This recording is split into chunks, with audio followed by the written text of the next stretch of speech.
Les préoccupations de la jeunesse sont intergénérationnelles. Malgré les progrès réalisés ces dernières années dans la mise en œuvre du plan d'action de la CIPD, nous jeunes du monde entier, nous nous retrouvons à un moment critique car héritiers d'une série de défis complexes, notamment les inégalités croissantes, l'insécurité sous toutes ses formes, le manque d'emploi et d'emploi décent, le non-respect des droits de l'homme, la dégradation de l'environnement, la migration irrégulière et bien d'autres encore.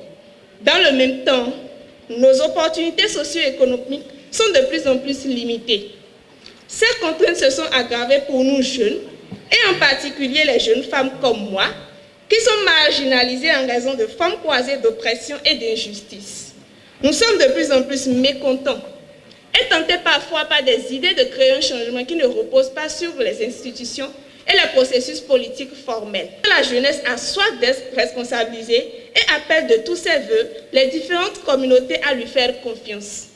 Nous sommes conscients qu'il n'y a pas de solution unique, ni de solution miracle à aucun de ces problèmes.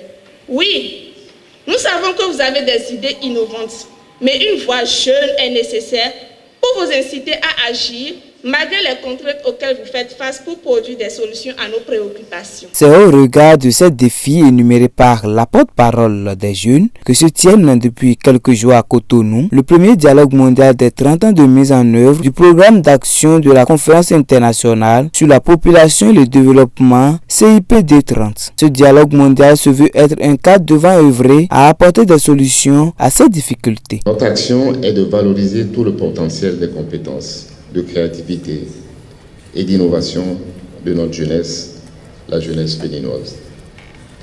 Chers jeunes du monde entier, vous êtes tous à l'avant-garde de la lutte contre le changement climatique, le racisme et l'inégalité des sexes.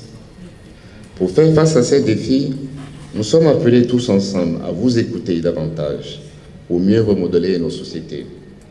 Nous sommes donc à la croisée des chemins et vos voix comptent significativement pour s'assurer du principe de ne laisser personne de côté. Pour l'avenir du programme d'action de la CIPD, les actions engagées doivent être guidées par vos aspirations et vos énergies. D'ailleurs, notre pays, le Bénin, l'a si bien compris qu'en marge du dialogue mondial des jeunes, hier, mercredi 3 avril, des jeunes de tous les départements de ce pays ont été questionnés dans le cadre de la construction de la vision nationale sur laquelle nous travaillons, la vision du Bénin 2060. Tout comme la directrice exécutive du Fonds des Nations Unies pour la population UNFPA, Dr Natalia Kanem, le directeur du développement social et ambassadeur pour les droits de la femme et l'égalité des genres au ministère des Affaires étrangères du Royaume des Pays-Bas, a énuméré le rôle de la jeunesse dans le cadre de la réalisation du programme de la CIPD. Le rôle des jeunes est crucial pour nous aider à poursuivre et à concrétiser le programme de la CIPD, afin qu'il reste pertinent durant les prochaines décennies. La planification familiale est au cœur de l'égalité de genre. Et cette égalité de genre est aussi importante pour les hommes que pour les femmes, parce qu'un monde plus égalitaire signifie un monde plus sûr, un monde plus prospère, un monde plus juste. Il a profité pour réaffirmer l'engagement des Pays-Bas à soutenir la jeunesse. Et mon message aux hommes, ici dans la salle et en dehors, est le suivant. Il est notre devoir, à nous les hommes, de nous engager davantage et de promouvoir des masculinités positives. Et j'ai vu de bons exemples pendant ma visite mardi dernier à Porto Novo. Nous espérons ainsi offrir une plateforme à la jeunesse pour qu'elle établisse son propre programme et pour qu'elle définisse la vision d'avenir d'une nouvelle génération. Au cours des 2 prochains jours, vous aurez toute notre attention. Nous serons à l'écoute. Mais pour faire réellement participer les jeunes, il faut porter les résultats de ce dialogue jusque dans les sphères de décision.